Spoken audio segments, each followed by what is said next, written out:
So it's good to see everybody. They keep scrolling in and jumping in and joining. So usually takes about 5 minutes for everybody, but I'm gonna just saying I appreciate it, especially everyone on the East Coast. I know it's a little late for everybody.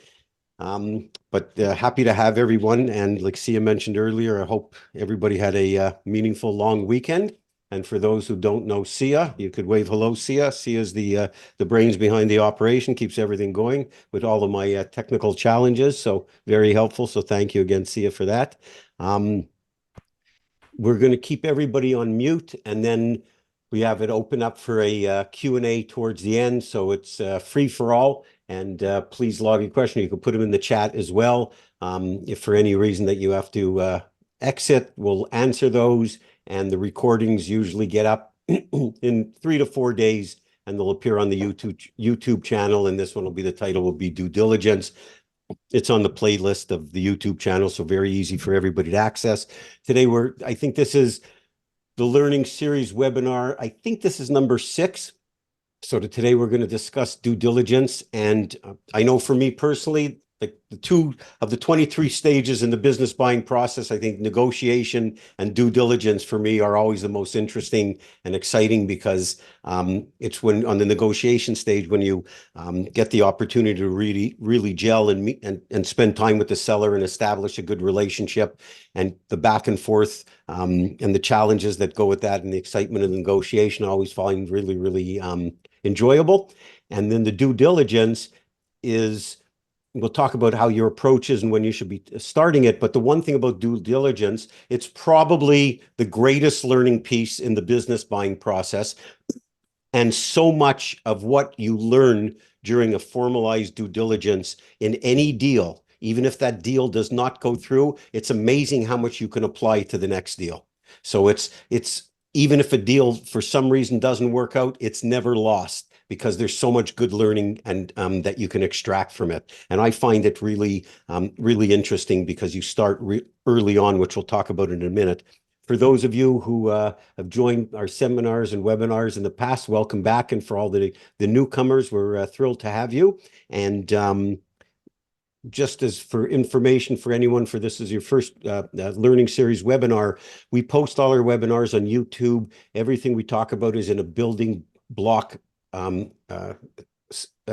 stage, if you will. So one leads to the other. Some of them are taken a little bit out of order, but we'll refer back to prior webinars periodically. But I'd urge you to watch them. They're usually about 2 hours long.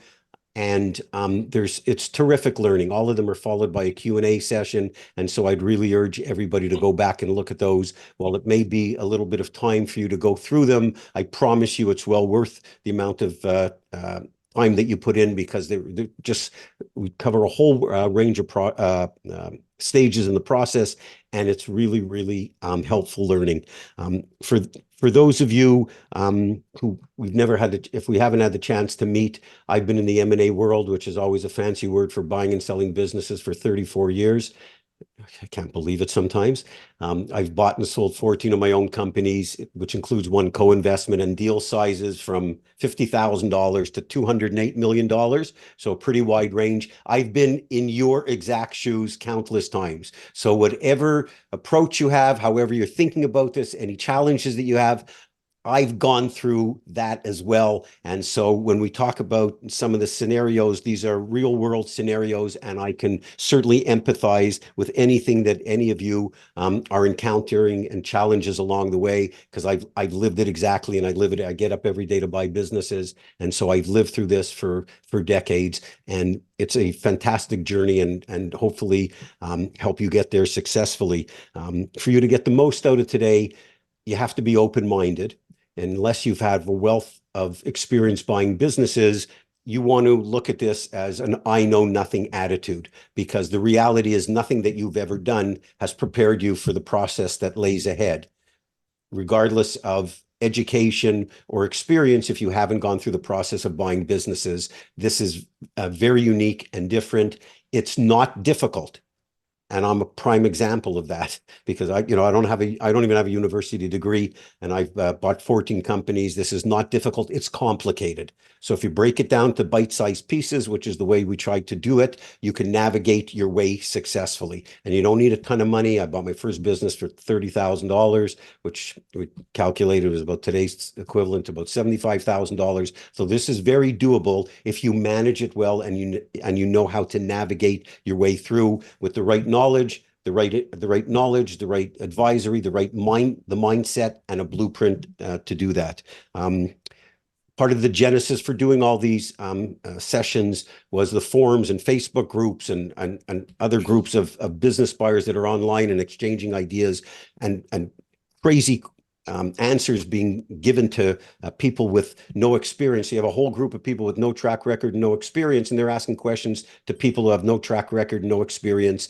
And the reality is, if you have a problem, you don't want to ask people with the same problem. You want to ask people who've already solved the problem. And so when I started seeing some of this misinformation and bad information online, that was the catalyst for me to start to do these educational webinars. And so far, the feedback has been terrific. The goal is to get you to buy a business within 6 months. The statistics in this industry are terrible. Over 90% of the people who begin the process to buy a business never complete a transaction. And so my goal is to help you become a 10%er in 6 months. And that's very doable. And if you go back to the first series where we talk about this 4-4-4-1-1 formula, you'll see how we break that down. And it's very realistic to be to achieve in 6 months. If you're working full time, well, it may take you a little longer, but not ridiculously longer. And so it's really a matter of how you navigate your way through and again, have a proper blueprint to be able to do that. What I talk about are simple, blunt, and effective strategies. They work, they're proven time and time again. I believe in buying rock solid, good businesses that can grow substantially with you as the new owner. I don't believe in buying distressed businesses. I think those are garbage businesses. They're only suited for people who have a ton of experience. And anything I talk about is going to be real world information, nothing delusional. I don't talk about buying businesses for zero money down that are making $300,000-$500,000 a year, and you can close the deals in 30 days, like some of this nonsense that you see online.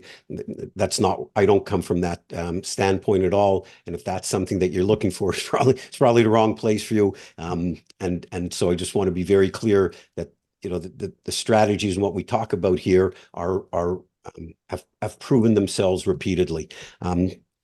We're going to talk about due diligence today. In our course, How to Buy a Good Business at a Great Price, the due diligence section is 49 pages, and there's a 200-point due diligence checklist, and obviously we can't go through everything, but we're going to be able to go. Someone please turn off your microphone. We're going to be able to go through the key points. And today we're going to discuss your approach, preparation, and a few of the categories. And there's going to be the next 2 webinars are going to be in the on the section of due diligence as well.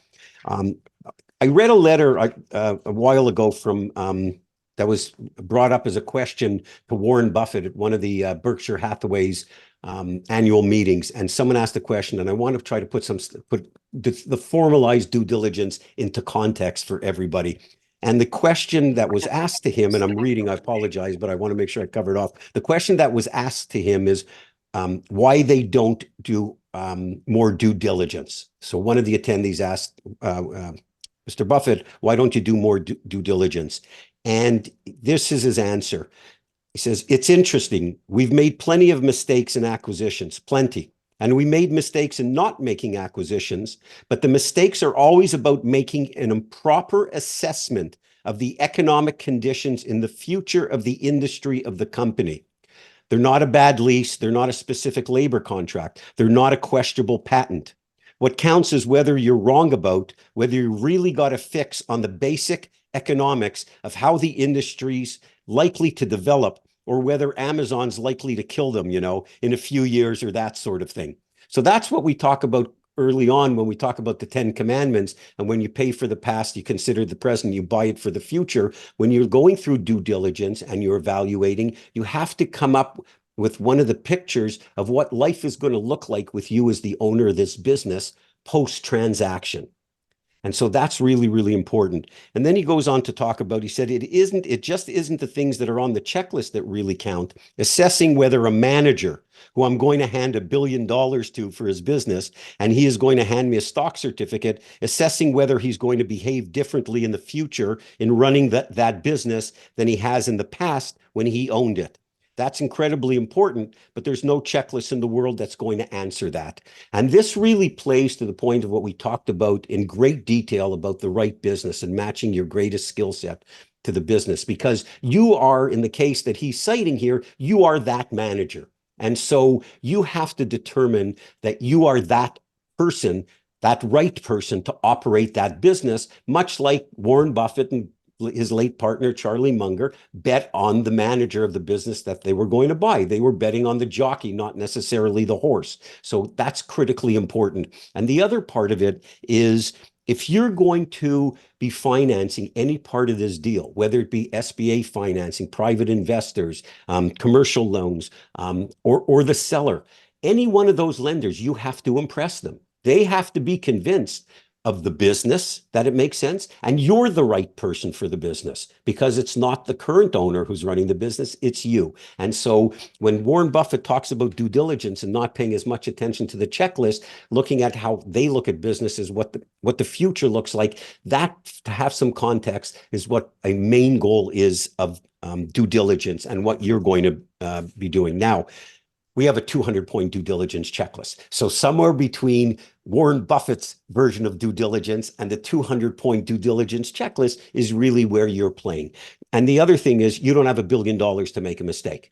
And so when you're looking at your first business or first few businesses, you want to uncover every potential problem. And you got to get into the weeds, really deep into the weeds, because you can't afford to make a mistake. And your view may evolve over time as you potentially buy more businesses. I know for me it has, but not getting away from being able to uncover the big problems is critical for the due diligence period. And when you learn what life looks like after the sale, as the picture starts to emerge during the due diligence, you'll be able to make ultimately that critical decision whether or not the business makes sense for you. And we talked about earlier how much you can potentially learn during due diligence. So if anybody goes through it and you happen to have a deal that doesn't come to fruition, nothing is lost. Nothing is lost. It's never lost. It's great learning. So with that said, see ya, as we say in Massachusetts, let's get the party started. Fire up the PowerPoint. And we have a couple of screen shares today to talk about, so that we'll, and some case studies, and we'll go on to that. So due diligence, called the final frontier. And number one, when does it start? Due diligence starts the minute a business is of interest to you. The minute you start to, if you ask a question or make an inquiry with a broker or a seller, that's when due diligence starts. The formalized due diligence starts later on when you have an agreement in place, but your mindset has to be due diligence starts immediately. And parts of key categories can be done right away, because if you wait for the formalized due diligence period, you're never going to complete the investigation. Now, when you look at this, should due diligence be exploratory or confirmatory? For me, due diligence should always be confirmatory, meaning I want to be able to confirm what I've learned up until that point. I don't want it to be entirely exploratory, just trying to find out things for the first time. And that ties to the first bullet point of how early on you need to begin your investigation into various components of the business. I go into due diligence not wanting to disprove things. I want to validate the offer that I've made. I don't go into due diligence, and suggest you don't go into due diligence with the idea of, well, I want to find all these problems and then I'm going to renegotiate the deal. You don't want to do that, because if that business has inherent problems in it, well, you shouldn't be getting into due diligence with it. So the concept is to be confirmatory, not exploratory, and that will force you to start doing your investigation very early. And it's really, really important. How much time do you need? And I've seen some crazy deals where brokers or sellers say they give you 2 weeks for due diligence. At the very least, in the simplest of businesses, you need 20 business days. to complete your formalized due diligence. And again, it's the period after you have an agreement in place. And so, which gives you 1 month, 20 business days, but never, ever agree to anything less than that, because there's a lot that has to get done. You've got to get organized or you're going to really mess up. And we'll talk about it in a minute, how to organize yourself. And you're going to make mistakes. It's inevitable. You just don't want to make big ones. We've talked in other webinars about believable parties. That's what BPs are. You have to line these up very early. And when I mean believable parties, if you're looking at an industry that's completely foreign to you, you may have to bring in a consultant, even on a short-term basis, who's got a wealth of experience in that particular industry that's separate and apart from your accountant and an attorney. I always call these the first-round draft pick.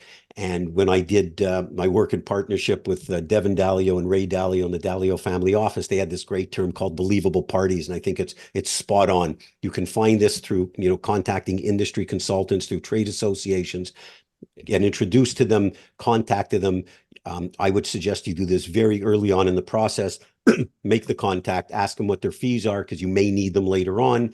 And it's always good to ask them potentially what you should look for initially in the business. But again, these are people, this is someone that you want to line up early, and the complexity of the business will dictate whether or not you need that individual. Continuing, make your team aware of where you are in the process, your accountants and your attorney, and the timing. Keep them up to date of how you're doing on the deal, what the timing looks like, and when you're going to need them, so that they can adjust their schedule accordingly. You do not start the clock on due diligence until you have all the docs, which means the following. You put in an LOI, and you may start the due diligence after the execution of that. Sometimes there's a definitive purchase agreement or asset purchase agreement that's signed, and then the due diligence starts. Whatever documentation is irrelevant. It's when the formalized due diligence period is supposed to start. You do not start the clock until you have everything you need. Now, there may be some minor documentation that's still to come, but the core documentation that you need to conduct your due diligence, you have to have it, and then it starts. And even in your agreements or LOIs, you should be putting in there that you'll have all the certain documentation by a certain date, and that the clock for the due diligence period does not start until you have those and you confirm it. Very important to get the accountant and the attorney. They're going to give you a document list. Now, you're going to compare that. For those of you who follow our material, we have a 200-point due diligence checklist, and you want to compare their list to your list. And chances are your list is a lot more complete than theirs is, because you already have some insight into the business. So you're going to wind up in combination of one comprehensive list. Now, when you go into due diligence, understand that you're going to come across some issues that could be incidents and some are catastrophes. And don't confuse the two. Don't treat incidents like catastrophes, and don't treat catastrophes like incidents. What do I mean by that? If you want to build your case. So as you're going through due diligence, if you're uncovering certain issues, you want to just keep them logged, and you'll approach the seller at the appropriate time to go over them. You don't want to start running to the seller with every time you find one little issue. You build your case, because if you do have to renegotiate, you want to renegotiate when you have a laundry list of items that are issues. Similarly, if there's any catastrophic items, like you all of a sudden uncover that one client represents 70% of their business, which you sort of learned before, of course. But if you uncover something like that, or some licensing issues or some big problem, then in those cases, you may want to sit down with the seller and discuss them at that point. But again, the point is, there's differences between incidents and catastrophes, and whatever you uncover, if it's minor in nature, you're just building your case, because a lot of times you're going to be able to overlook those, because in the grand scheme of things, they may not be relevant or that important to getting the deal done. When problems arise, we talked about it, you want to build your case. And of course, there's going to be certain situations that are relevant to a particular business that you're going to cover and could be problematic. So you investigate it a little further, and you use your common sense as to when you should be approaching the seller to go over some of the incidents. Sometimes it's just in finality. Let's talk about now the goal of due diligence. The overarching themes here: are the financial statements that you have received accurate? Is the inventory in good and resaleable condition? And we'll clarify that and provide a good definition for that in a minute. What is the condition and value of the assets? How effective and committed are the employees? What is the overall picture of the industry and the competition? What has the company done to market itself? Next, how strong is the sales team if they do have one? Will the company's contracts continue under your ownership? And that could be with customers, it could be with suppliers. What can you do to increase revenue and profits? Based on your learning, does the business have a viable future? Does the business meet the criteria of the 10 commandments? And for those of you that aren't familiar with that, there's a webinar specifically on the 10 commandments. It's a core lesson in our course, How to Buy a Good Business at a Great Price, lesson number 2, in fact. And it's 10 components that I've learned over the years that every good business must subscribe to. So you give that 10 commandment test regularly. And ultimately, is this a good business? These are the things that you want to be able to arrive at as an overarching theme during your course of due diligence. So in your order to make, you can make a decision whether or not you want to go ahead with the transaction. So now let's talk about what needs to be investigated. I always say there's only one thing, everything. These are the 11 items that need to be investigated. The financials, the assets, sales, marketing, employees, the systems, competition, customers, contracts, suppliers, legal, and corporate. Today, we're going to talk about assets and systems. But those are the 11 categories that need to be investigated. And there are, of course, double clicks to those and subcategories. Today, we're going to cover your preparation and getting organized. We'll talk about the assets and the systems, and these are 2 of the 11 categories. And the next webinar, we will cover 2 to 3 more categories.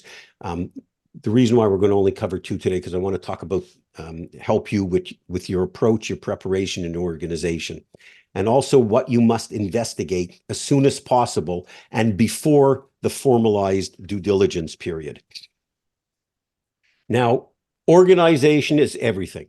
If you're not organized by nature, you better learn to become organized pretty quickly, because the reality is in due diligence, there's too much to do and too little time. It can be managed, but that's the optimal word. You have to manage it. If not, what happens is you get to the end of the due diligence period, you haven't investigated everything thoroughly, you are uncertain. And when you're uncertain, you do one of 2 things. You either make a dumb decision, or you buy the business, or you back out of the deal just because you weren't organized, when it could have been a terrific opportunity had you just done this in an organized manner. So understand, organization is critical.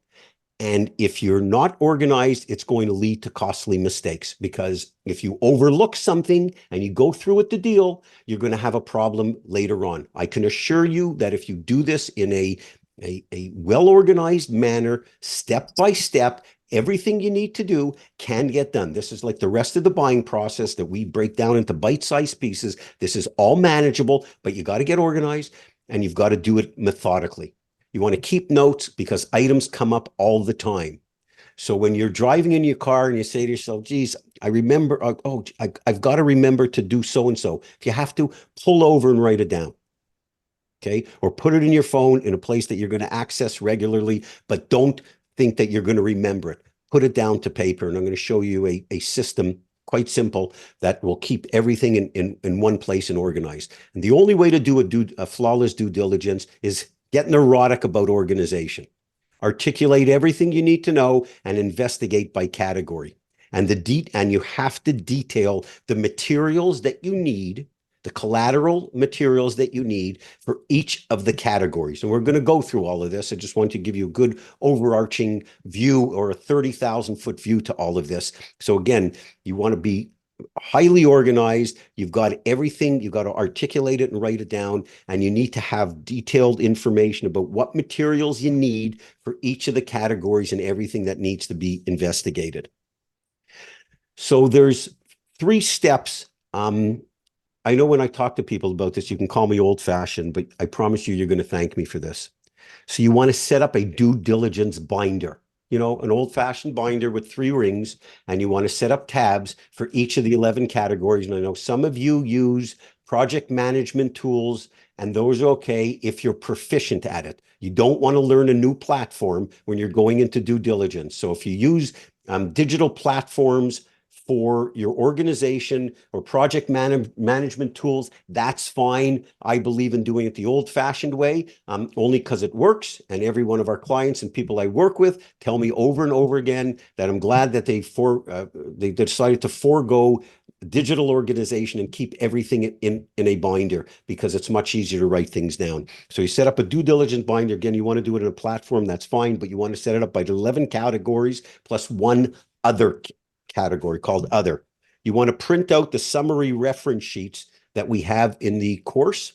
And let me show you what those look like, because you will understand. Could everybody see a nod? Do you see the due diligence summary reference sheets? You see that? Do you see that on the board? Yep, everybody I see that? it. So these are the part of our due diligence section called the summary reference sheets.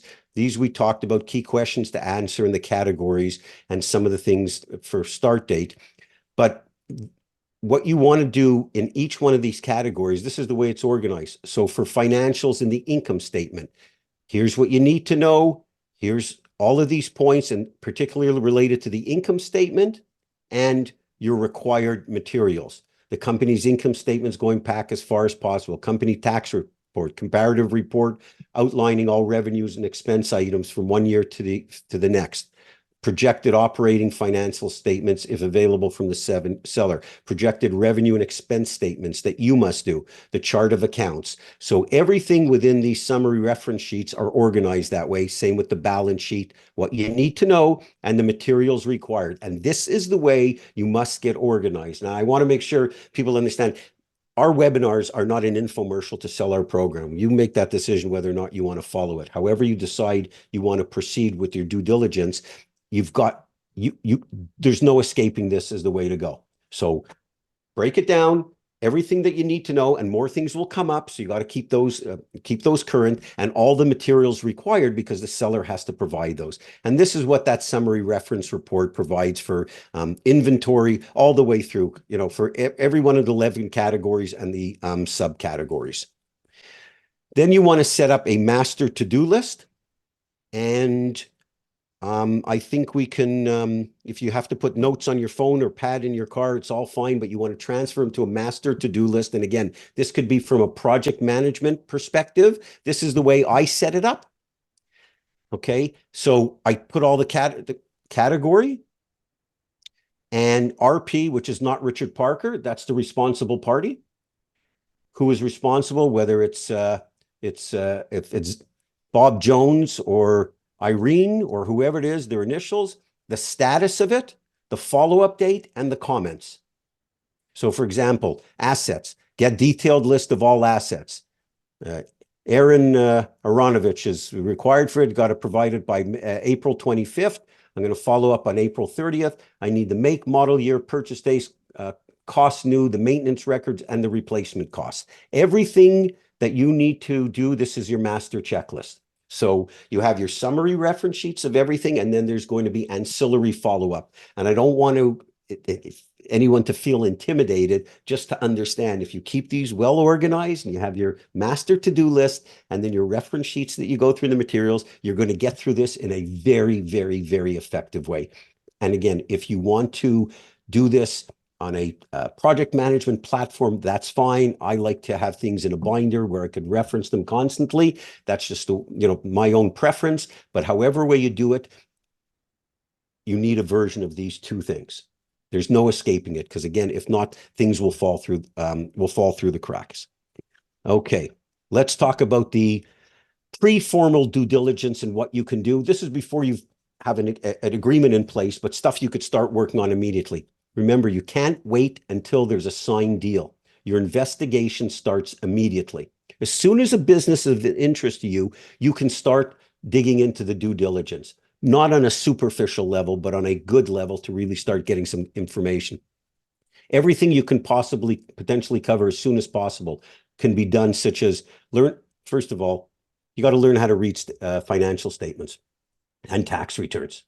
If you're not comfortable with that, think, we have a lesson called Accounting for a Business Acquisition. You can get a terrific overview and a very good understanding. And when we have go back and see the webinar on valuations, we walk you through that. But you need to know how to read financial statements, because if not, if you keep taking and if you have to send your financial statements of a business you're interested to your accountant every time, you're going to spend gobs of money on accounting fees on things that you could have easily done. It's not that difficult. You just have to get, into the practice of doing it. Like my late partner Devin used to say, something new. If you want to learn how to play tennis, you got to keep hitting tennis balls. So you may not get, the other thing is, keep in mind that you may not get detailed financials, but that's okay. It's enough for you to start formulating your questions. You could assemble your questions for the seller or your CPA, but that's after you've reviewed them. Look for discrepancies. So I like to get from the seller 3 years of detailed financials: revenue, cost of goods, gross profit, and then a detail of all the expenses. And you could look line by line by line to see any discrepancies, because oftentimes they're going to put lipstick on a pig, and they all of a sudden they cut their marketing fees, or an employee quits and they don't replace them. So you'll see that payroll drop significantly, or marketing expenses, because they got getting their business ready for sale. And so they're cutting their expenses to make the bottom line look better, and it's not a reflection of reality. What's the point of modeling? I get some of the most fabulous Excel spreadsheets from some of the smartest people from the best schools, business buyers who send me things and ask me for an opinion on something. And you know what? It's great. Those pivot tables are great.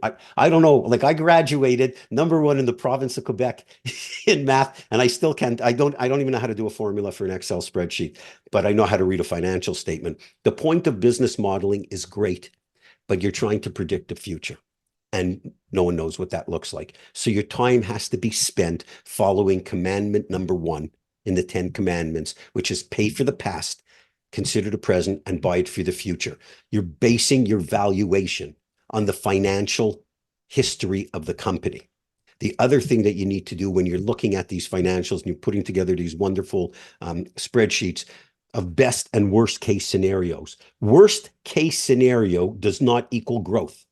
So when if you're in a situation where you're going to look for third-party investors to help you finance the deal, and you go to them and you present a spreadsheet of what the future looks like, and you show that the first year you're projecting 3, 5, 7, 10, or whatever percentage growth, they are not going to be impressed at all. And a lot of them are going to shut you off completely.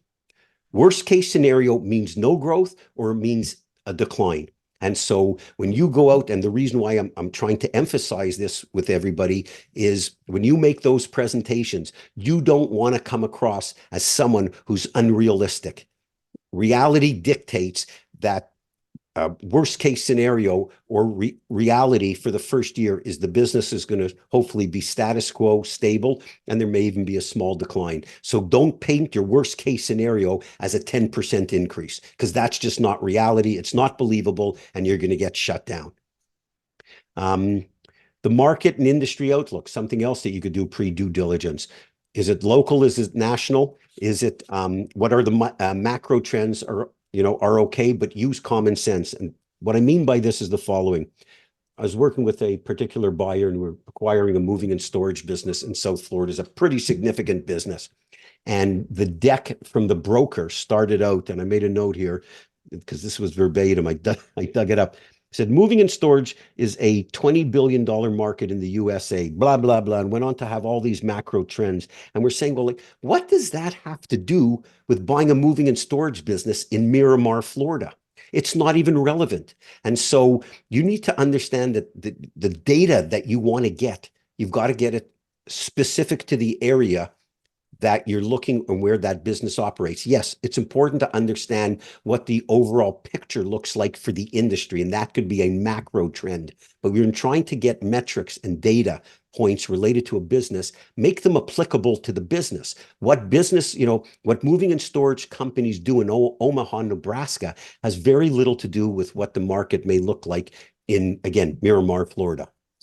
You can get multiples and terms, read comments, call sellers and brokers for every single other type of business listed for sale, meaning that when you're looking at a business initially and you've identified a particular business, use the same case, a moving and storage business, well, call brokers and sellers for every other one that's listed for sale and have the conversation because you're going to learn something. And again, this is all done early on. You can call and visit other like businesses, never direct competitors and ideally in another city. But I found that it's very helpful. I'll call an owner of a business for one that I'm looking at, perhaps in Fort Lauderdale, and I'll call an owner in Jacksonville or, in Topeka, Kansas, and say, hey, I'm thinking about buying this, commercial cleaning business. In the Southeast. I'm wondering if I can ask you a couple questions. Would you mind answering a few questions? Most people are very helpful, and if you can go into the next town over or a couple of towns over and meet with someone face to face, even bit better. But some of the questions I like to ask: if you were me, what would you look for? What would concern you? What profit margin percentages are acceptable? What are your biggest concerns and challenges? What do you like most and least about the business? And again, people generally are helpful. And so if you can line up a network of a business owner or business owners in same industries, it could really give you a whole incredible lens into the business that you're looking at. Let's talk about the competition and what you can do initially. So when it relates to the competition, there's a lot that can be done. You definitely do not want to rely on the seller for this information. So you definitely do not want to rely on the seller for this information. This is very often in smaller businesses, either just the owners of the business, they just don't have a good sense of the competition. They may know who they are, but they don't really know enough about them. And so the information that you get to the seller, this is one particular place, you've heard me mention it before, that you listen to everything the seller has to say and the broker, and you believe nothing, you validate everything on your own. This is a really specific category because they just usually don't have a good understanding of it. And we'll give you an idea now of a quick case study of a client that I was working with. They were looking for a sleep clinic in Tampa. It had big margins, but the revenues were dipping a little bit each year. And the client already did the initial research that we lay out in the course to determine whether her skills match this business type. And she felt pretty confident that they do. And she was very astute individual.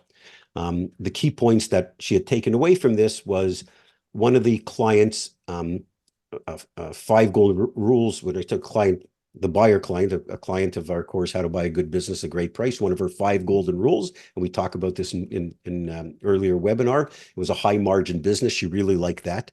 The initial SIM, or the deck, plus other businesses, similar businesses that she looked at online, she found that they would describe sleep centers, sleep clinics, and sleep labs. So I'm trying to just give you some good bullet points related to how she went into this investigation. And really what she was excited about, 2 main things. Number one, this seller told her that there were only a handful of competitors in the area. And number 2, the big growth areas, she was in Tampa on the East Coast, we're in Boca Raton, which was always interesting to me that that's where I live, and Hollywood, Florida.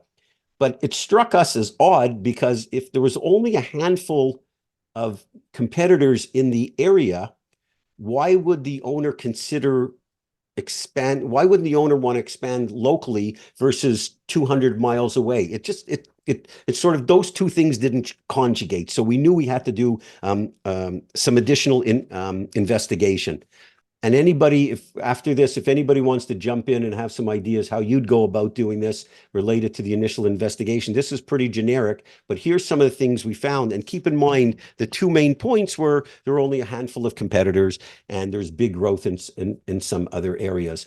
And so the first thing that we did, obviously, is we looked at and found out, because one of the questions was, what is the difference between a sleep center, a sleep clinic, and a sleep lab? Because this was a sleep clinic and she was coming across other listings that talked about sleep labs. So the first generic thing that you would do, which is pretty obvious, but you want to know that information, is you Google what is the difference between a sleep center, a sleep clinic, and a sleep lab? Hopefully everybody could see my screen.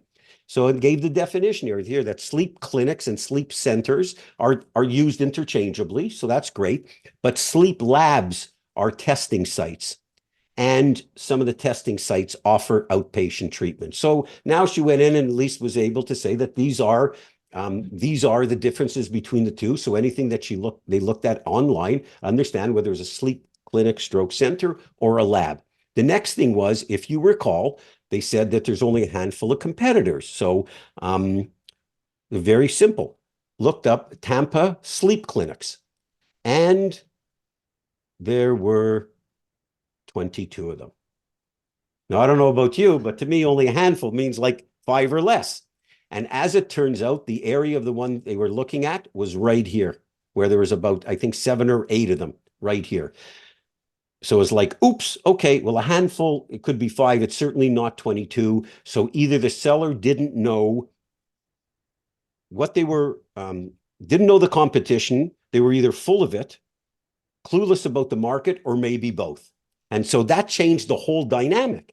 And that is why we started to realize that that's why they were looking to potentially open up in areas that were 200 miles away. So when probed further about those areas, it was a similar sales pitch from the seller about those being good markets. And so the next level of investigation was, okay, are we going to find the same thing there? And which basically took the population of Tampa divided by the number of sleep clinics in the area and determined that there were 5.7 clinics for 100,000 population. Hope everybody's still with me on that. That was just math. Then we looked at Boca Raton and we looked at Hollywood and discovered that those territories were worse. Boca Raton had 16 clinics per 100,000 and Hollywood has 14 and a half, 14.47. So it became very apparent that either the seller was trying to do a wholesale job or really had no clue about the market, and expansion locally was not going to be possible. And you don't want to start buying a business and then having to look at expanding 200 miles away. And ultimately, I'm very curious what everybody would understand. Let me stop the sharing, and maybe by a show of hands, everybody tell me who, based on that alone, who thinks she went ahead with the deal? Raise your hand if you think she went ahead with the deal. I don't have too much participation there. So you're right, didn't go through with the deal. And it was for good reason. And so why I'm trying to impart this to you is this is information, easy, almost generic. You just have to think about it in the right way. You could learn this before you start putting in formalized offers, spending money on accountants, spending money on attorneys, negotiating LOIs. This is all stuff that you could do on your own early on. And believe me, if you have any business that you're not certain how to go about this, you can email me anytime and I'm happy to help walk you through that. But it shows you how important it is to do your pre-formalized due diligence. Because if not, had she gone through and hired the accountant and attorney, and then you have dead deal costs, I guarantee you by accident, she would have spent $10,000. Could have spent 25, but easily, like sure as God created little green apples, she would have blown $10,000. And so that's why it's really important to understand what you have to do early on. And it's not sending men to the moon. This is not rocket science. This is just a lot of common sense. And you're looking at the business. Okay, let's talk about the last couple of stages of early due diligence. So learn how to read a sim or a deck. This is the way I read them.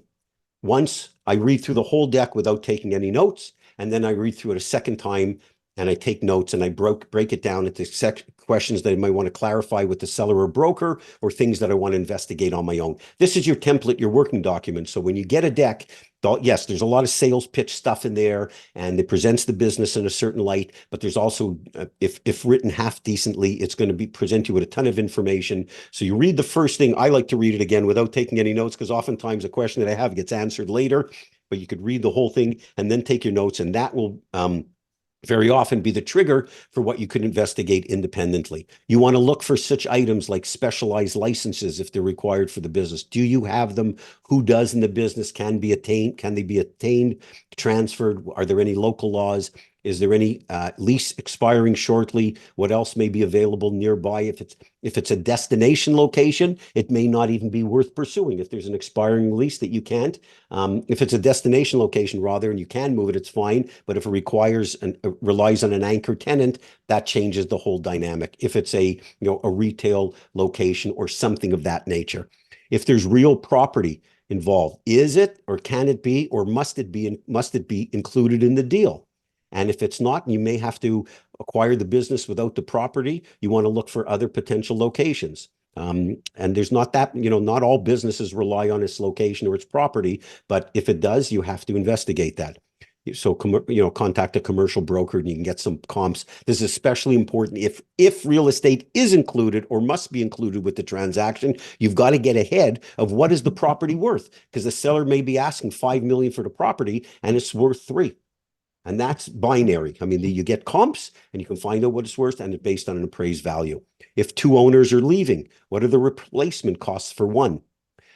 Then you can get some margins and industry metrics. I've given out this referral before.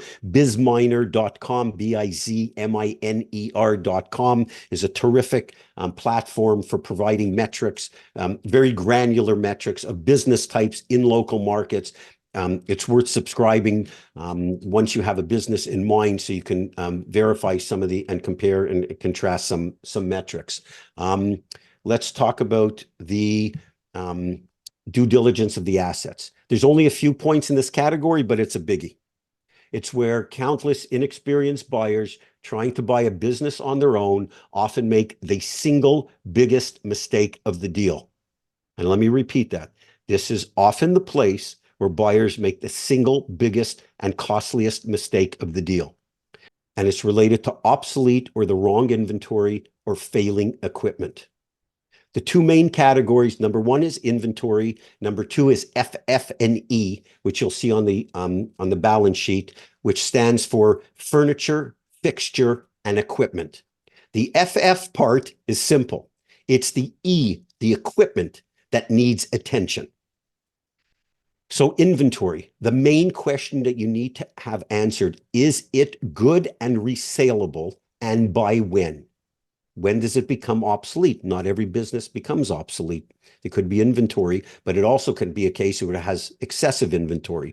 Food or shelf life inventory is entirely different than widgets. You want to be able to get a concession, a price concession, or pay for it as you sell it for any inventory that's beyond normal sales terms. I like to use probably 12 months. Typically, not always, it's generally, but any inventory that doesn't expire, that's on hand, that represents more than 12 months of sales, I want to get a concession on that. I'm either going to want to buy it at 50% off, or I will pay the seller as I sell it. So determining and defining good and resaleable is particular to every business, but you need to define that. Because when a transaction takes place, you need to have an optimal level of inventory, which means the right amount of the right inventory to be able to continue to run the business status quo, because you're buying a going concern. Then you have some issues like shelf life items that expire. Don't nitpick item by item. If you have a business that has 1,000 items in inventory, it could take you 6 months to count it. So don't go completely bonkers. You may need to bring in an inventory counting companies, and they're very easy to find, and they typically specialize in certain trades. Some will do industrial, some will do retail. If you can't do it yourself, you can bring in a company to do it, and they will count everything and compare. Often they tie in right to the company's computer system and compare actually physically what's on hand to what's in the reports. What I call a showstopper. Should the inventory be added to the valuation? We've talked about this before in valuations. There are some business types, specifically retail, where there's a valuation on the business plus they add the inventory to it to come up with the total purchase price. And that's fine. However, any way you do it, the total of all of that means the valuation plus the inventory has to fit within parameters that are acceptable of a total valuation. And keep in mind that when you're buying an existing business, that's being sold as a going concern, meaning that you're able to take the keys to the business on a Monday and keep running it, assuming nothing catastrophic happens, status quo, and be able to maintain the same levels of revenues. And that requires you to have an optimal level of inventory to be able to do that. And I'm going to stop after this shortly because I want to see if anyone has questions related to inventory, but we'll get in there to a minute. So the total purchase price must fit within the parameters. Don't get fooled by sellers wanting reimbursement for excess inventory in a growing business. Just went through this something similar recently. The business had been doing around $12 million a year in revenue for a number of years and carried around $1.5 million of inventory. Over the last 2 years, the business increased to $16 million in revenue, very profitable, and the inventory level jumped to $3.5 million. The sellers went to the buyers and said, hey, we usually carry $1.5 million of inventory. We now have $3.5 million inventory, so we'll deliver the $1.5 million inventory. You have to pay us $2 million over and above for that excess inventory. In the seller's mind, that made perfect sense, but it was nonsense, not perfect sense, because the reason that they were able to go from $11 million in revenue to $16 million is because they had $3.5 million to support the sales. And so when they talk about excess inventory, you have to tie it into the revenues, because often the reason why they were able to increase sales is because they had product that they could ship. And so in that case, no. So, as buyers, we went back to them and said, okay, if you want extra for that inventory, we're going to base the valuation of the business when you were doing $11 million and making $2 million, not when you're doing 16 and making 4. And so understand the role that inventory plays. And if you ever get presented with a seller says they want money for excess inventory, understand what that really means, because oftentimes it's nonsense. You want to check for fluctuations in cost of goods and potential one-time buys at lower prices from suppliers. If there's a fluctuation in their cost of goods, sometimes in inventory-heavy businesses, or and not necessarily just retail, a supplier at the end of the year wants to cram in some sales, so they make a terrific buy on something. When I was looking at that appliance business that I've talked about before, very often one of the main suppliers at certain times a year would want to clear out some inventory, and so you could buy them 25% off, but not always. But that lowered the cost of goods sold, but it lowered it. It was a false reduction in cost of goods because there was no guarantee that that was going to continue. The materials you needed, as we talked about in the summary reference sheets related to the assets, are the sales report by item for the last 12 months. So when you have that, the sales by item, you can compare that to what you have in inventory. And using the model that I talked about earlier related to 12 months of inventory, they sold 9 of these in the last 12 months. I've got 18 on hand. I got 2 years worth of inventory. I will include the 9, but I need a discount on the other 9, or I'll pay you as I sell them. And an on-hand report, a physical on-hand. Maybe we can just stop for a second and talk about if anybody has any questions related to inventory, and then we'll move on to the assets and the equipment part, which is really, really important. If anybody, they could really raise their hand or what have you. We could spend 5 minutes or whatever we need. Any questions related to inventory? I know it's always a hard step for someone to jump in and be the first one in the water, but please, Yanal has a question. Hey, how's it going, Richard? You hear me? Yeah, I hear you perfectly, and I see you. Great. Thank you. I guess question on the inventory, like when you're doing the assessment and the due diligence, like do you pick a cutoff date of, like at some point when you're analyzing it, like, okay, the inventory that you have, and then maybe what's coming in the future, like you have to agree upon some sort of date of when you're doing this analysis, right? Correct. It depends very much on the business and seasonality potentially, and that's another thing to consider. But you look at what's potentially in transit, So they have X amount on hand. This is due to come in. Sometimes they could look and say, look, we buy this particular group of product a year in advance.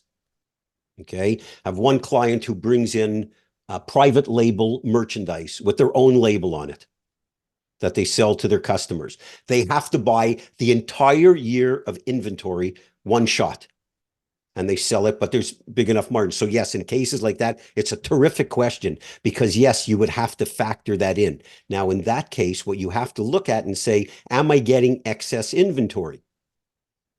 So very often you would look at that and say, well, I have to pay for a certain amount. It will bump up the price. In other cases, it would be no, because I need that to sustain the sales.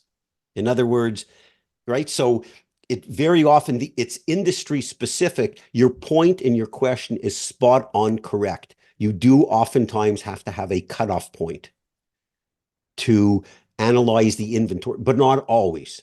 It's very industry specific. So in the example that I was just used in the private label, they bought, I'm trying to figure out the exact number, it was about $800,000. And we determined that over the course of the next months, a few months, they would use about half of that. And for the balance, what we agreed to do was pay them as it got sold. Because it really, I mean, it didn't falsely inflate the inventory. It bumped it up. If we were looking at the business 6 months down the road, everything would have settled out. So yes, you want to look at the time period, but it's very industry specific, keeping in mind that they have to deliver enough inventory for you to maintain the business going forward. Got it. So I could see maybe some back and forth happening of like, hey, you have to add this back to your valuation. Like you don't have it, so like that could probably, I guess, extend the due diligence or make it go a little longer than expected.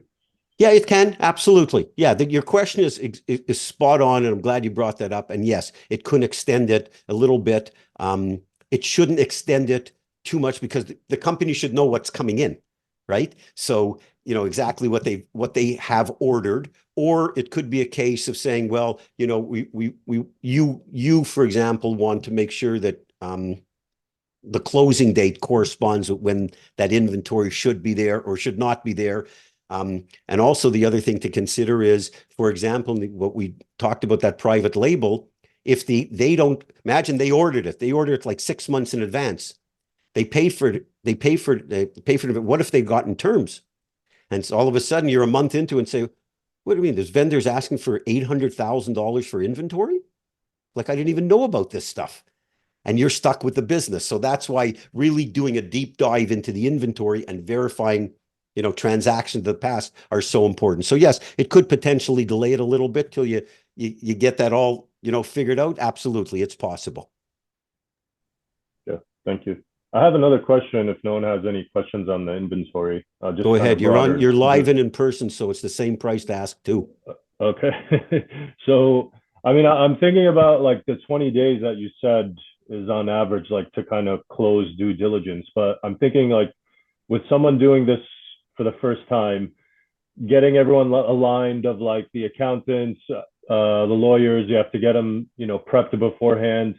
And then I could imagine several back and forths. Like it seems like a pretty tight deadline. Like how often does it go over, and like how far can it go over? Like what's acceptable? Like 45 days versus 20 days. Like is that still acceptable? So just trying to kind of get a sense of like what you've seen in those Okay, so it's a great question, and there's a few of them there. So the first part is you want to line up your accountants and attorneys as early in the process as possible. If you were starting to thinking about buying a business today, and that today was the first day you're doing this, then you want to get your accountants and attorneys in place. You don't want to you don't want to pay them a retainer. You just want to let them know, here's what I'm looking at, and we have that session related to hiring professionals. You want to get them lined up and keep them up to date as to where you are in the process. So that's the first thing. But yes, you are correct that there could be a timing issue. The first overarching theme to all of this is you give yourself enough time that you believe, best guess estimate, that it's going to take you to complete the due diligence, and you negotiate that. Number one. Number two, in any LOI or asset purchase agreement, you include a clause that allows you to extend the due diligence period as long as both parties are acting in good faith. Not just because you're being an ass or you're being difficult or the seller's not providing stuff. Everybody's acting in good faith. As long as you have a good relationship with the seller and you've demonstrated here's what I've done so far, here's what I still have left to do, there's no problem to get it extended. And if you're concerned about that at all, then you build in an extension period right into your LOI and say the buyer has the right to extend the due diligence period up to, an extra 30 days. Give yourself enough time. There's a lot to do, a short time to do it. No matter how much time you get, it never seems like there's enough time at the beginning. So the most important thing is don't let yourself get painted into a corner by a seller or broker who says, you can have 21 days. Absolutely not. Unless you're buying a lemonade stand, it's something really simple. And so you want to make sure that you're negotiate the right amount of time. Now, the other thing to layer on top of all of that is if you're going down the road of an SBA deal, that alone can take 60 to 75 days to get that approved. So that's why you have a financing contingency. So we talked about a bunch of things here. The bullets to all of this is line up your professional team early. Don't retain them. Don't pay them any money. Let them know. Keep them informed during the process when you're getting close to putting in an offer to make sure they're all on board. Always negotiate enough time for your due diligence, okay, to not feel pressured, and make sure any contract, LOI, definitive purchase agreement allows for you to extend if the parties are operating in good faith, and you may even want to articulate the extension.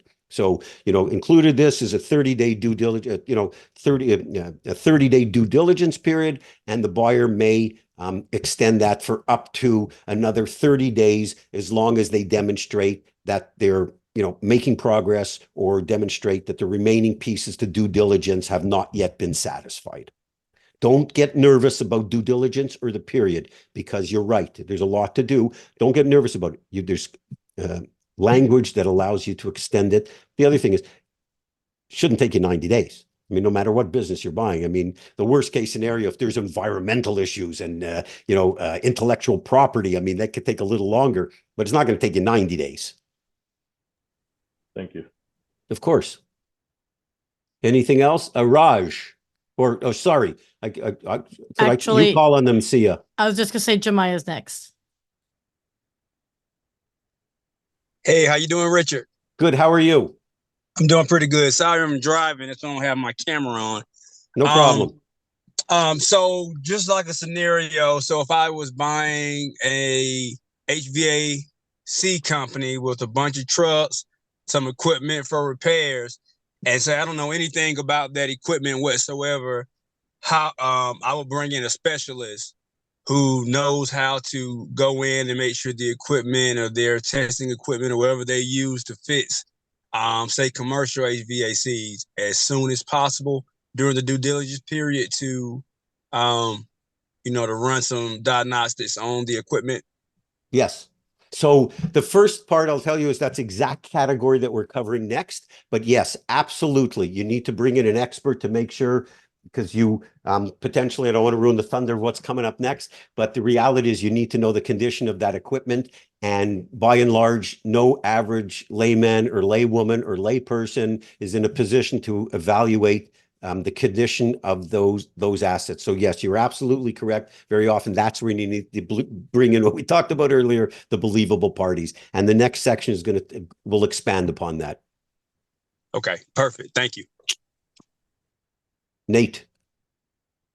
Hey, my question is, with more deals having more LOIs being sent, how do you make sure that you're not spending all your time and increasing your legal fees chasing deals that are going to have some guys coming in and paying more than what you think is the company's worth?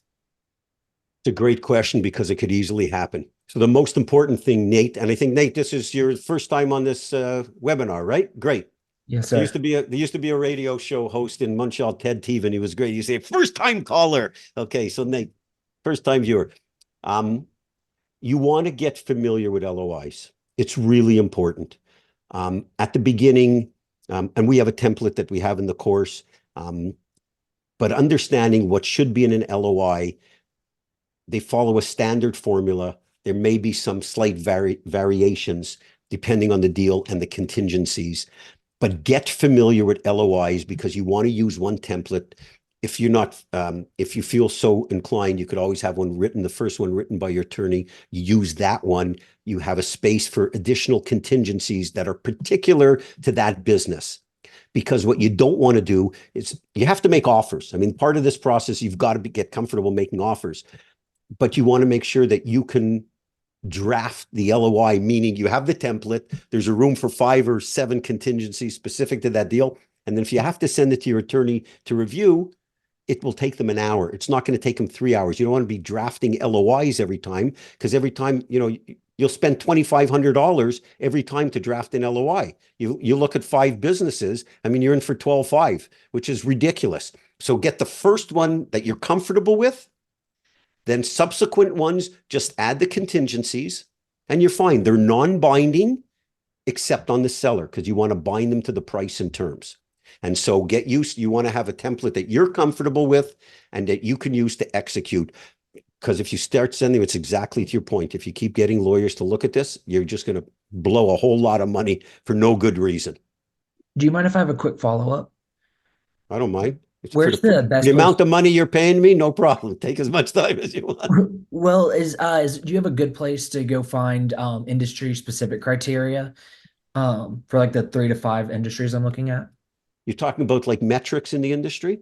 Well, I if there's, different contingencies for, HVAC versus electrical. Yes. Okay. Great question.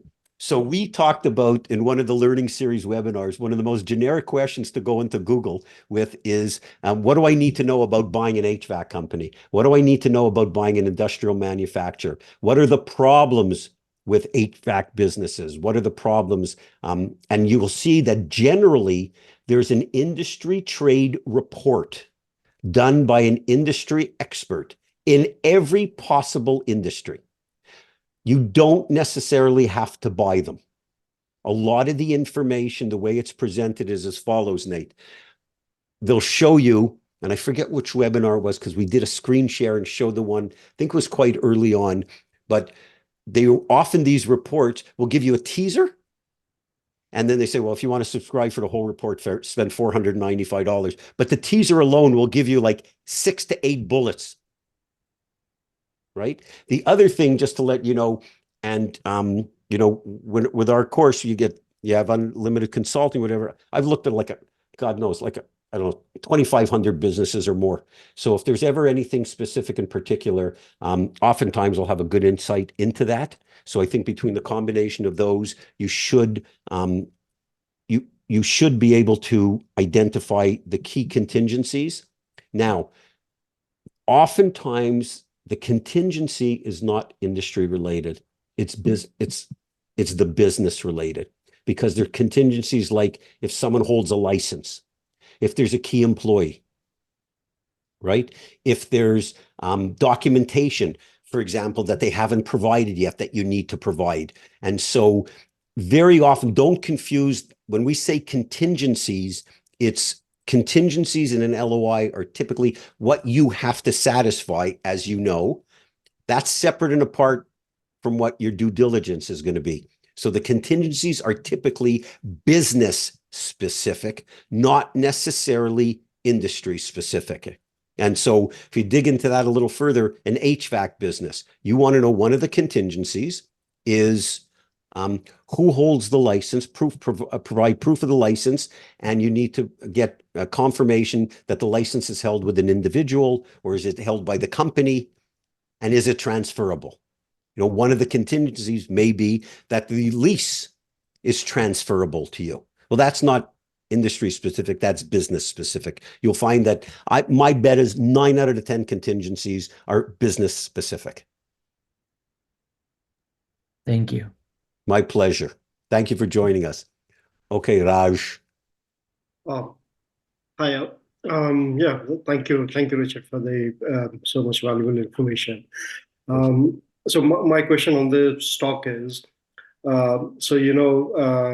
all the global warehouses spreading across all over the world, you see some stock on the paper, how do you cross-verify it on the ground level? So do you use a third party to verify them, or quite often you see quality issues and issues related to, say, out of oven, say, like you cannot really sell the stock, like you inherit the stock, but you are stuck with it. You cannot really resell it for Right. various reasons. So it's a great question. What if the business has, certainly in retail or something, has multiple stores or there's multiple locations, very often you have to bring in an inventory company if there's a lot of inventory in a lot of locations, because you can't do that yourself. What I have found to be very effective is, as a first step, you should do some checks and balances yourself in one location if possible, meaning show me, Mr. or Mrs. Seller, what the inventory shows in your system being in stock. And then you walk over and you do a count in the same, okay? Because chances are, if they don't match there, they're not going to match in any of the warehouses, okay? So first test that. If it's in multiple locations, yes, you generally have to bring someone in. Now, if you find that they do match, then you may want to look and say, well, they've got 7 locations. I'm going to test 3 randomly, because an inventory counting company is not going to count every single widget. They're going to do like an audit. They're going to do random checks to make sure it balances with what the company has in the system. And if they don't, then you got a problem, because you got to do a physical count of everything, number one. Number two, then you got to agree with the seller that the physical is right. And so I would first do a general test myself to see in one location. And then if you have to hire out, it's money well spent. And there's no disputing it, because if you use a third party, it's not in their favor to fudge the numbers. They're hired to do a job. So the seller can't even dispute it. So that's the way I would go about it. Thank you. That answered my question. Thank you. My pleasure. Thanks for joining us. Okay, one more question for Owen, and then we're going to jump into the equipment part. Thanks so much, Richard, and apologies for not being video on as well. You mentioned a contingency for financial, getting your finances in order. Just wondering how much time you would typically put in for that contingency, so that you don't scare the potential seller, but you still give yourself enough time to raise capital if you're working on a deal by deal basis, as opposed to having, capital allocated beforehand.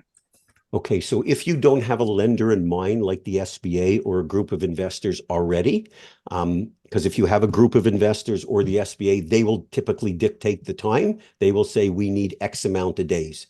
If you're going out and going to get investors, 60 days is reasonable, because you can't expect a seller to hold a business longer than that. And you want to do that simultaneous to the rest of the due diligence, because you're going to have to perform your due diligence to be able to present your case to a prospective lender. So 60 days, sometimes it bleeds into 90. It's typically not more than that. But on that point, Owen, is you want to try as best as possible, even when you don't have a business, to try to line up prospective investors to make sure you're in alignment with what they are going to look for in a business. And it's like the chicken and the egg syndrome, but you want to try to line up as best you can some prospective investors beforehand, with the understanding that the business has got to meet their criteria, but you can get some parameters from them of how long they need, and that will help you out. If you don't have that in place, you're going to be having to run pretty quickly. And the reason why I urge you to try to line that up beforehand is, if you're faced with doing 30, 45 days of due diligence or 60 days, and if you layer on top of that, have to find investors at the same time, you're going to be hard pressed to do everything effectively. And so you want to be able to line up prospective investors early on. If you have to do that separate and apart, you got to give yourself at least 60 to 90 days. That's really helpful. Thank you. Yeah, I think it's more from the perspective of, I need to do the due diligence and give it to the investors that I already have lined up, and then they probably do some due diligence on my work. So that 60 to 90 days is a helpful reference. Appreciate it. Oh, and by the way, just as a follow-up, if you have investors lined up, they'll tell you how long they need. Got it. And which is good because you could always go back to the seller and say, here's what they need. So they'll happy to confirm it in writing to you, but absolutely that would be the window that you want to follow. Okay, so let's go on to the next part, and then we will open it up for some fabulous Q&A. Okay, so let's talk about the E part of the FF&E, the equipment. Remember CapEx and depreciation we talked about earlier when you get the adjusted earnings report, which gives you the seller's discretionary earnings or adjusted EBITDA or the owner benefits or the seller's cash flow or any one of the God knows how many different terms they use to hopefully describe the same thing. They always add back depreciation, but you got to make sure you're adding back CapEx, capital expenditures that you may incur to replace the equipment. So you want to get a detailed list of the make, model, year, manufacturer, mileage when appropriate, the functionality of the equipment, when it was purchased, the original purchase price, the useful life, the replacement cost, and how much it's on the books for. Now, that may seem like a laundry list of items, but I can guarantee you that every seller has that, and it's a common asset list that a seller has to provide for you. And the reason why you want all this information is because you're going to be able to, from that, make a determination of what may or may not have to be replaced and when, and how much it's on the books for. You don't want to guess. Someone asked the question earlier related to a believable party. And so you don't want to guess because you don't know anything about the equipment. So you've got to bring in someone who's an expert in this area. If you go to any trade association, any industry association on their website, they almost all have a listing of consultants. You can bring in someone to evaluate the equipment, because here's what happens if you don't do this in the right way. If you don't, first of all, make the adjustment for replacement, and to go over that briefly, if they add back the depreciation, and if you determine over the next 3 years that you have to buy, for example, $120,000 worth of new equipment to replace what you're buying with the business, well, you have to reduce the owner benefits or the seller's discretionary earnings in each of the past 3 years by $40,000. 40,000 by 3 is $120,000. So that's where we talk about that CapEx adjustment. And the key question here, if you do not do this effectively, what happens if you have to buy a $100,000 piece of equipment 30 days after you buy the business? I mean, for most people, you'd be out of business. If you're going and getting the deal finance, you can't go back to the lender or the SBA and say, I need another $100,000. If that's a key piece of equipment necessary to run the business, you could be out of business before you spend 31 days in the business. So this is why it's critically important to understand the equipment that you're getting, its conditions, its useful life, not the useful life according to the seller, but the useful life according to an expert in the field, the maintenance records, etc., and understanding what the costs are if you have to replace them. Now, there are some ways for you to cover your rear end related to this if this scenario does happen, and I've seen it happen. The seller must warrant that the equipment is in good and working condition. If you have any doubt, and if there's any dispute related to any of the potential equipment, then you just say here, when in doubt, escrow. So using the same example, you're buying the business for X number of dollars and you're worried about this $100,000 piece of equipment that they say is going to last for 3 years. And it's your, after your review, they say you've got about 6 months useful life. Well, obviously the purchase price should be reduced by the $100,000 because if the equipment wasn't working on the day before closing.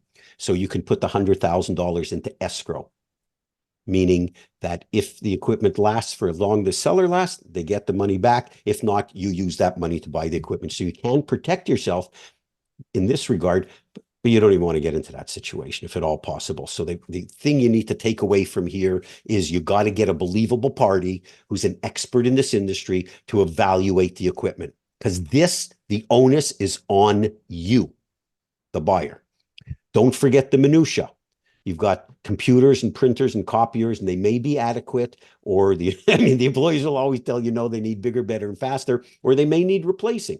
And it's expensive often, but it's worth it, but it's your cost. So when we get into the equipment part, you got the big stuff and you got the little stuff. Don't worry about staplers and that type of stuff, but you worry about the big equipment first that produces the revenue. I like to do it in the following order. Whatever equipment they have that's directly attributable to producing revenue, that's what I'm going to evaluate first.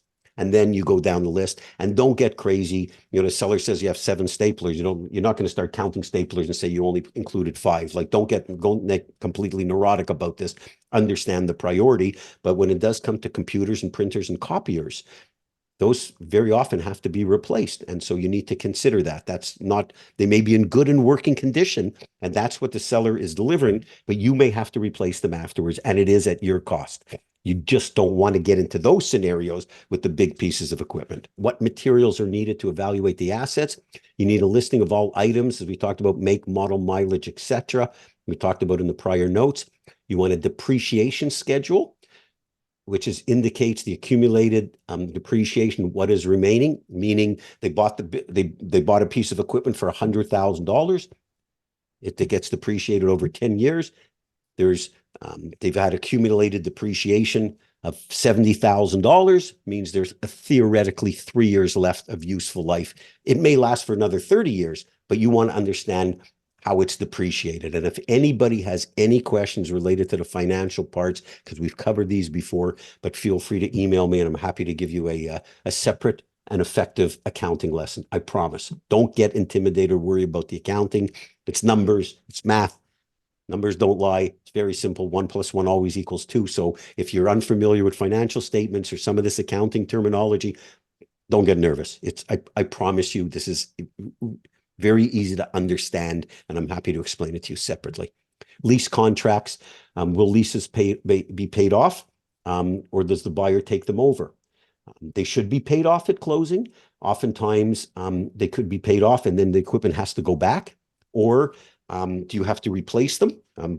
There's a bunch of different scenarios, but the key is here to understand what are the terms and conditions, and get the details. And then the maintenance contracts and the maintenance schedule. So if there's any maintenance contracts with any equipment. Talk about the systems, the due diligence and the systems. And we're going to go through this a little quickly. I apologize. I'm just checking my phone because I want to give enough time. Related to the systems, your goal is to determine the value and effectiveness of the systems and the cost to implement new ones. And then typically this is the buyer's cost. It doesn't impact your valuation, but you need to get a list of all the systems that are used, who maintains them. You have to speak to the manufacturers or dealers. I'd speak with your CPA and get their opinion on the accounting software, and you'll be stunned to see how many smaller businesses don't use anything sophisticated. You want to get a list of what reports or data are produced for what areas of the business. And by the way, guys, even though I'm going through this quickly in the course, everything that you see here is articulated as well. What is automated in the business and what is antiquated? Now, the best way to evaluate the systems is to understand how the business operates and what role technology and systems play in making the operations flow quicker and more effectively. Because you get some businesses that are just antiquated, and that's okay. They work effectively, but you also want to understand when you come to looking at some of the internal systems, sometimes companies that have been using the same type of systems or software for a long time, that software may be obsolete. It may not even be supported anymore. And so you need to understand what they have and is there support, who takes care of it. And don't think that every business uses technology just because you may. You will be stunned how many some of these smaller businesses don't. Other ones that have over technology, have too many systems relative to the business, but that's okay because you could grow into that. Related to the company website, do they have one? Who manages it? How dated is? What's the purpose? Is it used for sales? Is it for e-commerce? Or is it just a digital business card? How impactful is it? And the first inclination I find from buyers, they'll tell me, there's so much growth potential. They don't even have a website. Well, they may not need one, or it won't make a difference, or it's not a priority. So you just have to figure that out. But it could also be an immediate win for call-in orders or pickup orders or to build a prospect list. So the overarching theme here is when it comes to the systems, understand what's in place, what's needed, what's really antiquated, what can get better, and don't change systems for the sake of change. Sometimes it gets the job done and it can be effective and useful for you for a certain period of time post-closing. But understand what you're getting and who takes care of them, because if that person gets hit by a Pepsi truck, what happens? Okay. And speaking to dealers, for preparing to prepare for implementing new tech post-sale, contact the industry associations. This is a very good place to go. HVAC, landscaping, any type of business. There's like a gazillion associations out there. They all have a website or contact information, and it's great to contact them because very often there's industry standard software that's used. For example, in the restoration business, there's and construction and renovation, there's projects, a software called Xactimate, and that will allow you to put in the details of any job, press a button, and it produces a bid. I mean, and most industries have that. So you want to find out, is there a software available that is specific to that industry? You can get an employee input, which may only come post-sale. Beware of the fact that every employee wants their life made easier. They have a lot of good recommendations. You want to listen to them, but you want to make sure that it's effective for the business. My litmus test for any changes like that is I always try to see, can I connect the dots between investing in this type of software and generating more revenue? So if you can't make that connection, changing new systems for the sake of change or bringing it up to the latest and greatest, if you can't make that connection, if you can't conjugate those two, sometimes you just got to delay some of those things or not do them at all. The materials needed are contracts for any equipment leases, maintenance contracts, software manuals where available, website access and passcodes. And don't forget this. As part of the due diligence, they've got to turn over any website access, everybody's individual passcodes, because you probably want to change everybody's passwords, and copy of all reports that are being produced and who uses them by the company.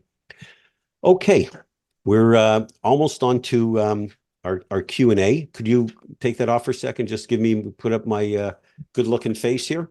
I'm going to give you a couple of war stories that I dug out.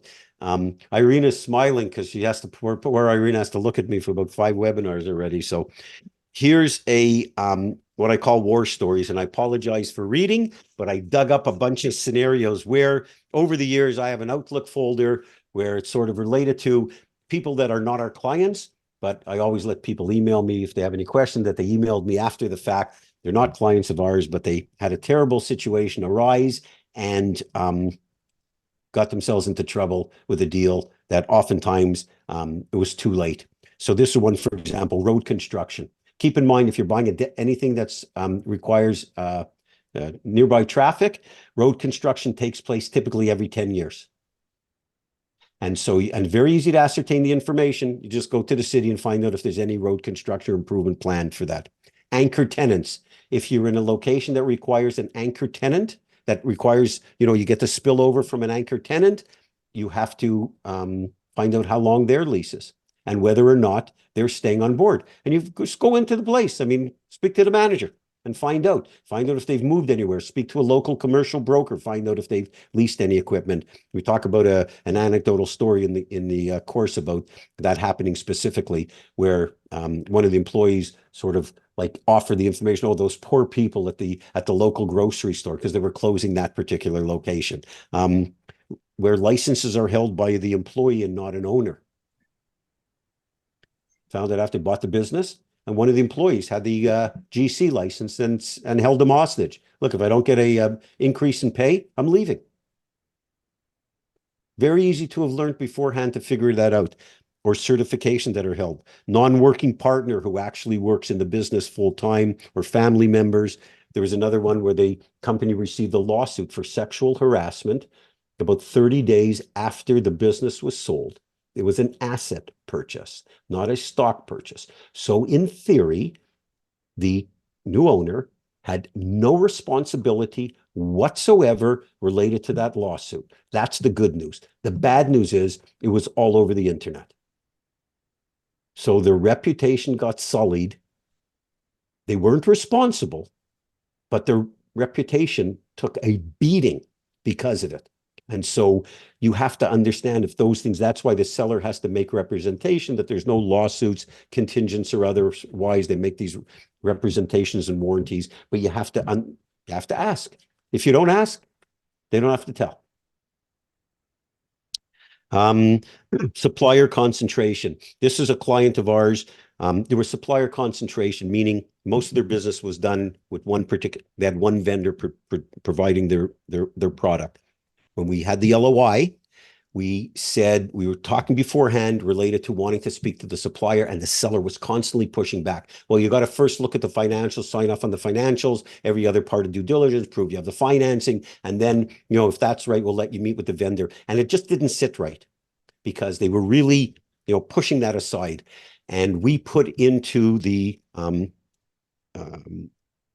LOI that as one of the contingencies, within 10 days of the due diligence, we had to speak with the supplier. And they finally agreed, even though there's a lot of pushback. And when our client, and we strategized together. So when I say a client of someone to purchase our materials, and we do this consulting with them and pushback. They finally had a conversation with the supplier. And you know what the supplier told them? Because they said, I'm considering buy this business, etc. The supplier didn't disclose much except to say, Raj, I would strongly suggest you consider buying another business.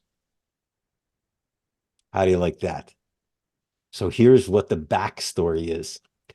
The supplier, there was in the next territory, they had been there, the distributor in that next territory, which was quite a bit of ways, a bit of distance away, was promised that as soon as this particular dealership was sold or the individual retired, they would have the right of first refusal for that territory. The seller never disclosed it. The seller knew about it. I think he was a piece of garbage for not disclosing it. But you know what? The onus is on the buyer. And we determined this had to be done. We wouldn't give in because it was that important. And there was the answer. So these are things that I like to call war stories, because some of these things happen. But if you go about this in a good way with the right information, right approach, and that's why you have those contingencies in the LOI that I think Nate brought up earlier, the ones that are really important. Sometimes it's producing financial information in a certain period of time, but the stuff that's at the top of the pyramid that can make the whole deal go south in a hurry, those are the things that in priority of order that you need to have satisfied in the due diligence period, because you want to deal with the big stuff first. Because you can deal with all the little stuff, but if the big stuff doesn't work, you're probably not going to go through with the deal, or you're going to renegotiate it. Okay, before we get into the Q&A, what I want to tell everybody briefly is I try to tell everybody in these webinars are never an infomercial to sell our program. We'd love you to join our community of buyers. I would strongly suggest that after this call, everybody go to richardparker.com. I have hundreds of articles there covering each stage of the business buying process, broken down by each of the categories. You can get lost in the information. There's tons of information, free reports, etc. For our material, we've sold over 100,000 of these, and most of the people on the call follow this program. Just to let you know that it covers the whole buying process, and it's broken down into 23 stages and includes the consulting that I talked to you about. You can email or call me anytime. I'm happy to jump on the phone with you. We never charge you for that. And if you don't love this stuff, we give you a lifetime money back guarantee. I don't do this for the money. I do this because I love this stuff. That due diligence, the 200-point due diligence checklist is included in the program. You don't need to buy that separately. All of the sample solicitation letters that we talked about, the summary reference sheets, the legal clauses, everything that I've referenced in the materials, it's all encompassing. We don't sell you a program and then knock you up for $10,000 consulting programs after, or boot camps or mastermind groups. Everything we show you here is what you get. We have nothing else to sell you. It's not a trade up. It's a terrific program, and it's going to be very valuable to you. Whether you decide to buy it or not, we're happy to have you on these webinars regardless. So that's my pathetic sales pitch for the program. And I hope you'll join us, because you're going to find it phenomenal, and it really is a blueprint to help you navigate your way through the 23 steps in the buying process. Let's go on to our Ask Me Anything section. And you has any questions, hands up, anything and everything. There's whatever you like to. I'm happy to spend as much time with you guys to answer any of your questions. Okay, Sia, you're the moderator. Raj was first hand up. Go ahead, Raj. Oh, hi, Richard. So, I mean, I'm quite new into this M&A world. I've been a IT consultant prior to this transition. So, I mean, one of the difficulties I had was choosing the type of business I want to buy. I focused mainly on the IT side because that's what I have a bit of my knowledge on. And I had a I would say not much success in this side, mainly due to maybe my acquisition criteria is not like aligned with the market offerings. So, what would you suggest me to start? Like doing the research so I can find my line of businesses. Okay, so it's a great question. It's the single most important thing that you could do in the entire business buying process. Talked about it extensively. It's the single biggest concern that buyers have. And we did this survey of 1,000, I think it was 1,017 buyers a few years ago. It's the biggest concern people have. It's the one thing you have to satisfy. I tell people there's 23 steps in the buying process. If you do an average job on 22, but you nail the right business for you, by and large, you're going to be successful. If you do it the other way around, if you do a flawless job with all 22 and you mess up buying a business that's right for you, you're going to go bankrupt. That's just the reality of all of it. So it's that important. Now, one of the things, if you go back and you go to our YouTube channel, one of the first webinar we did was called The Right Business and How to Find It. And it's 2 hours, but I urge you to recommend it. It's one of the most important sections in our course. It's lesson number 3. It really takes you through that. Here's the way we look at it, 4, 4, 4. You need to pick up, this should take you 4 months, 4 categories of business, 4 offers. What you need to do to start out, and you're not really certain, don't confuse your experience with your expertise. You may have experience in IT, but that not necessarily your expertise. Your expertise is what you did specifically in those industries. That's your single biggest skill set. It could be programming, it could be dealing with people, it could be operations, it could be marketing, it could be sales, but that's your expertise. That's different than your experience. What I recommend, and it's worked countless times, is you pick 4 categories of businesses that you think, at least at this stage, because you don't know, this is all new to you, that you think may be the right ones. And it could be software services. It could be manufacturing. It could be residential services. And it could be durable medical equipment suppliers. So 4 broad categories. You go onto the online businesses for sale. The nice thing about those, they're the ideal laboratory. You pick out 5 businesses within each one of those 4 categories. Now you have a laboratory or a sample size of 20. And you speak with and you meet with sellers. Critical to meet with sellers.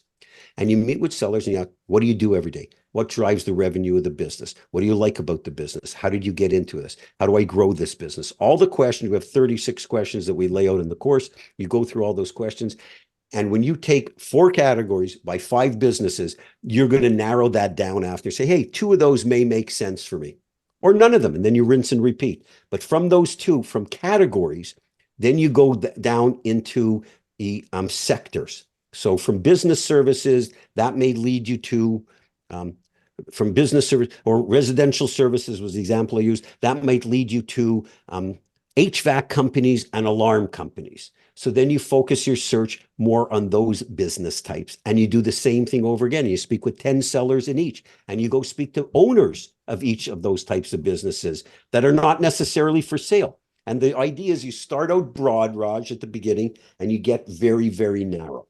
And the only way you're going to be able to match that up is by determining my skill set is perfect for this business. And the mantra that I've used all these years, whatever it is that you do best, has to be the single most important driving factor, the revenue and profits of any business you consider purchasing.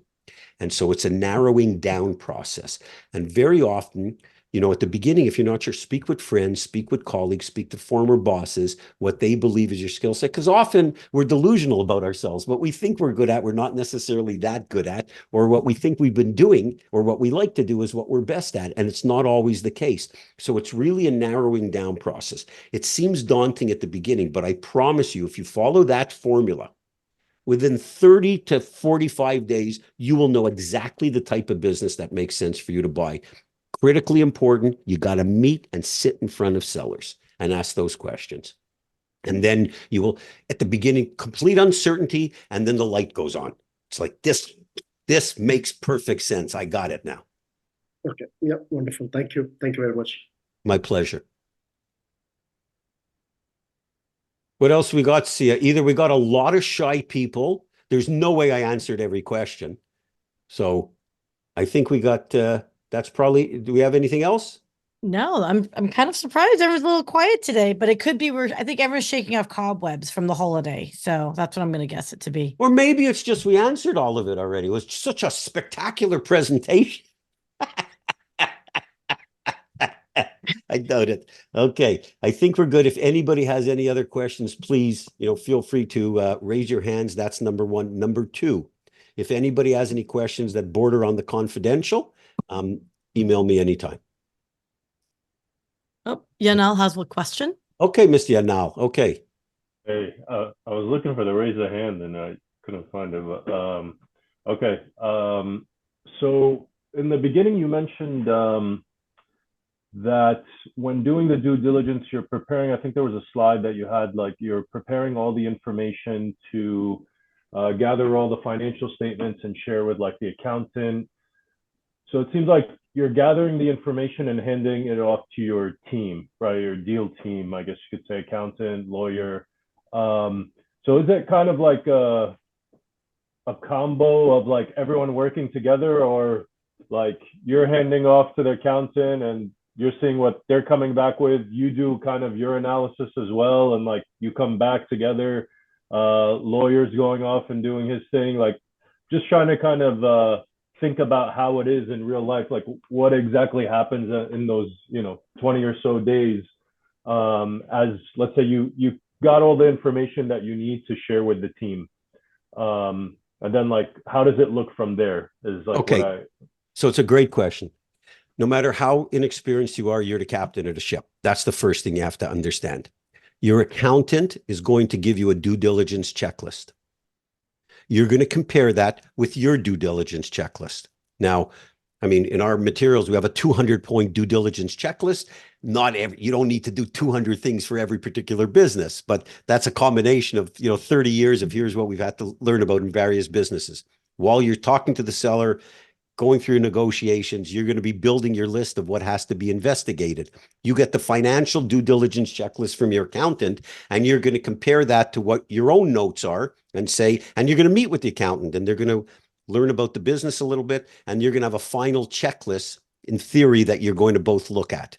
Okay. You may have part of those tasks. They may have part of those tasks. Critically important, whatever has to be done, you need to articulate it in that list that I showed you, because you want to make sure everything gets done. Typically, they're going to say to you, here's what I'm going to do as the CPA, and I'm going to present you with a report afterwards that's going to address all those issues. With the lawyer, they're going to have their own checklist of items that they have to do as well. And some of those you may need to do separately, and you should. For example, if you want to find out, how is the entity formed? Well, you don't need to pay an attorney $600 an hour for them to go online to tell you it's an S corporation, or to bring up any of the company's records, or minutes or filings to make sure they're current.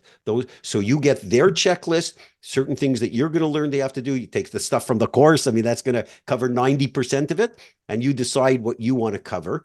If you're not comfortable, hand off as much to them as possible. I believe that you should do as much as you feel comfortable doing, because it's a great learning process and it's a hell of a lot less expensive. Understanding you also have other parts that neither one of them are going to be involved with. They're not going to be investigating the competition. They're not going to be investigating the industry, right? They're not going to be investigating the employees, any of those type of things. You might have to bring in a consultant for the other stuff. So you have all these moving parts. That's why everybody has to send you their information, and you have to look at it like you're the captain of the ship. But don't get panic-stricken by any means, making sure that the accountant is doing their proper audits. That's what they paid them for, and they're going to get it done. Okay. They will outline for you beforehand what they are going to do, and you're going to validate to make sure they get it done. And if you keep everything in one place and a master checklist, I do strongly advise you to be nuts about staying on top of people. Okay. Like the best compliment you can get during due diligence from your accountant or attorney is, you don't have to ask me every day, if I'm getting it done. Okay. That's a compliment. You want to stay on top of it because you have a limited amount of time. And by the way, this is separate and apart from your question. If your attorney or accountant you hired doesn't get back to you quickly, fire them. Because you have a deadline, not them. And so if they're not getting it done, you have to move quickly. Because typically, if they don't get things done on time when they tell you to right from the beginning, that's just that's their habit. And so you want to make sure that they're taking care of stuff in an efficient way. Don't let them do their job. But the important thing is to understand from the beginning, what are they going to do and what are you going to do? And I hope that makes sense to you. I mean, keeping in mind, you've got to oversee this and manage this project. The nice thing about it is, while this is pretty new. Like, are you starting out? Is this pretty new to you? Yeah, new to me, Okay. and like just kind of thinking through like what I would need to do.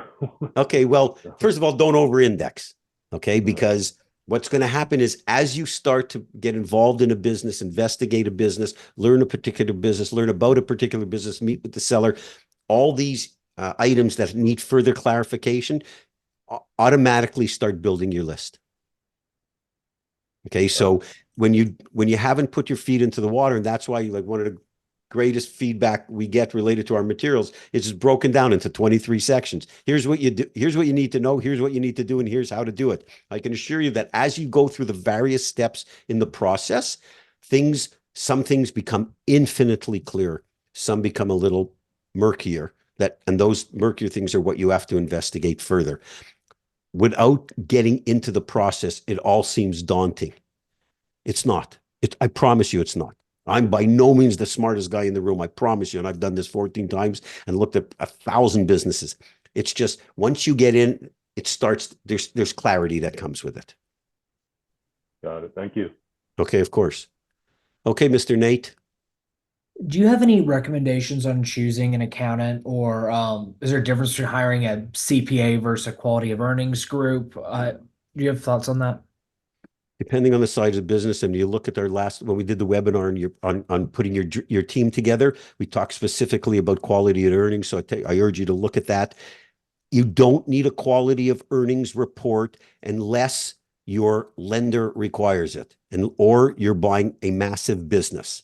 A quality of earnings report is a standard due diligence review on steroids. I mean, it's the genesis of it are investors in PE funds who required an objective third party to present a quality of earnings report, and PE and investors started to put the onus on the seller to produce the quality of earnings report. It has its role, but in smaller businesses, I'm not sure what size business you're looking to buy. In smaller business, and I'm talking under $5-10 million, very often has no place.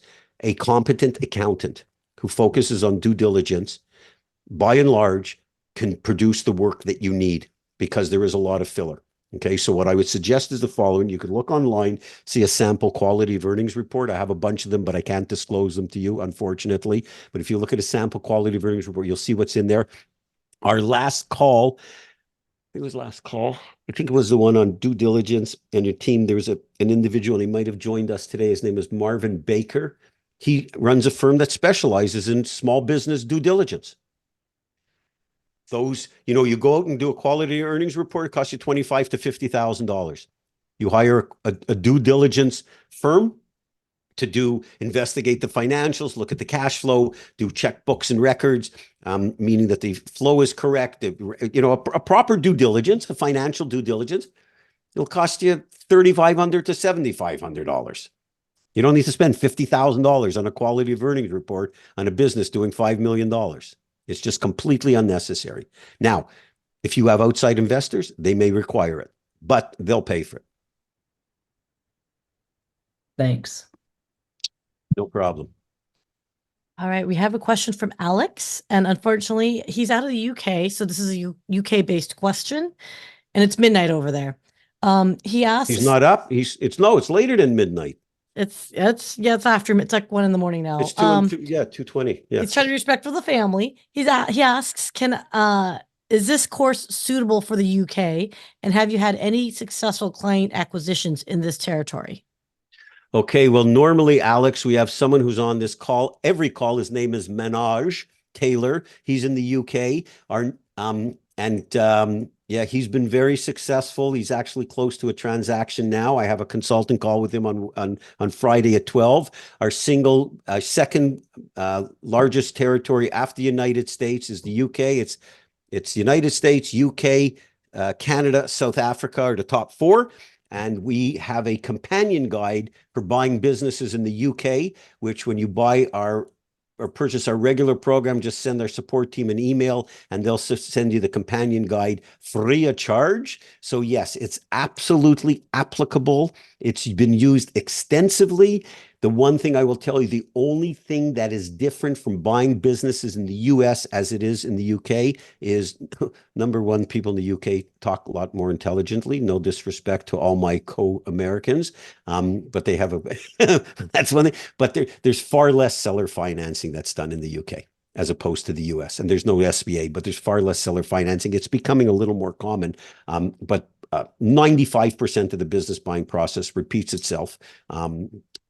In the UK, as it does pretty much in every country. I mean, it's the only some legal pieces and sometimes the financing. But yes, I can tell you with full confidence that it is very applicable to the UK without question. And I'm going to tell Minaj he's going to be upset. I'm going to tell him there's a perfect question. He's usually in all these webinars. Well, So Raj Alex, hopefully that answers your question. Well, Raj is in London, so thank you for Okay. being up, Raj. No wonder he looked a little tired. So there you No, go. you look pretty good. Isn't it like 2:20 in the morning there?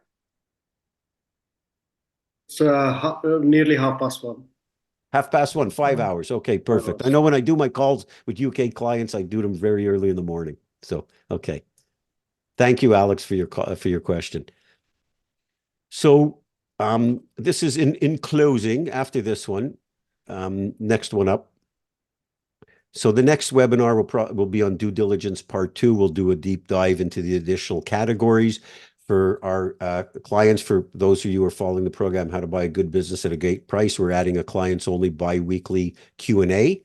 That'll probably start mid next month, so we'll let you know, but that's only for our clients. We get a lot of requests for that, and that typically on Friday afternoons, because we want to make sure Irene can attend if she's still on the call.